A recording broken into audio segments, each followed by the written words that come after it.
Bangla affairs news top 10।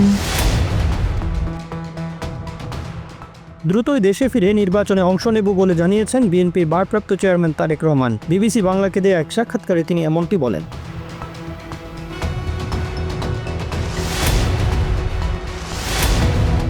আসন্ন জাতীয় সংসদ নির্বাচনে ভোটের দায়িত্ব পালনকারী প্রায় 10 লাখ সরকারি চাকরিজীবীকে ভোটাধিকার প্রয়োগের সুযোগ দিতে নির্বাচন কমিশন উদ্যোগ নিচ্ছে বলে জানিয়েছেন প্রধান নির্বাচন কমিশনার এএমএম নাসির উদ্দিন।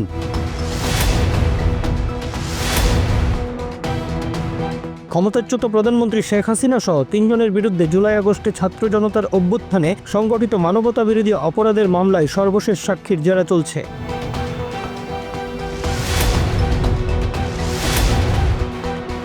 জুলাই মাসে সংগঠিত মানবতাবিরোধী অপরাধ ও কুষ্টিয়ার 6 জনকে হত্যার ঘটনায় আওয়ামী লীগ নেতা মাহবুবুল আলম হানিফ সহ 4 জনের বিরুদ্ধে গ্রেফতারি পরোয়ানা জারি করেছে আন্তর্জাতিক অপরাধ ট্রাইব্যুনাল।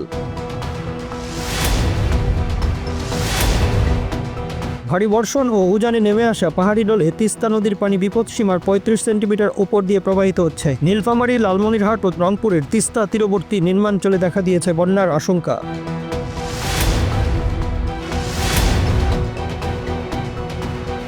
অতীতের সব রেকর্ড ভেঙে দেশের ইতিহাসে সর্বোচ্চ দামে বিক্রি হচ্ছে সোনা। ভরিতে বেড়েছে 2192 টাকা। আগের দামে বিক্রি হচ্ছে রূপা।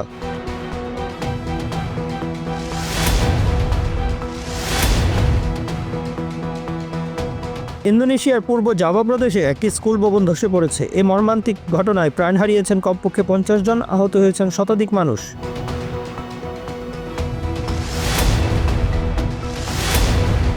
ফিলিস্তিনের গাজা উপত্যকার জন্য ত্রাণ ও মানবিক সহায়তা পৌঁছে দেওয়ার উদ্দেশ্যে যাত্রা করা গ্লোবাল সমুদ ফ্লোটিলা মিশনের অভিযাত্রীদের মধ্যে গ্রেটা থুনবার্গ সহ 165 জনকে গ্রীষ্মে ফেরত পাঠাচ্ছে ইসরায়েল।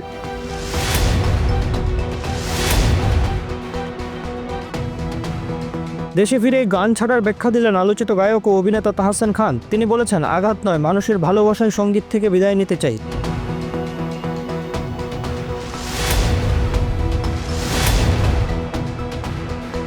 হংকংয়ের বিপক্ষে এশিয়ান কাপ বাছাইয়ের ম্যাচ খেলতে ঢাকায় পৌঁছেছেন হামজা চৌধুরী। ইংল্যান্ড থেকে আজ সকাল 11টায় দেশে পৌঁছান ইংলিশ প্রিমিয়ার ফুটবল লিগে খেলা এই ফুটবলার।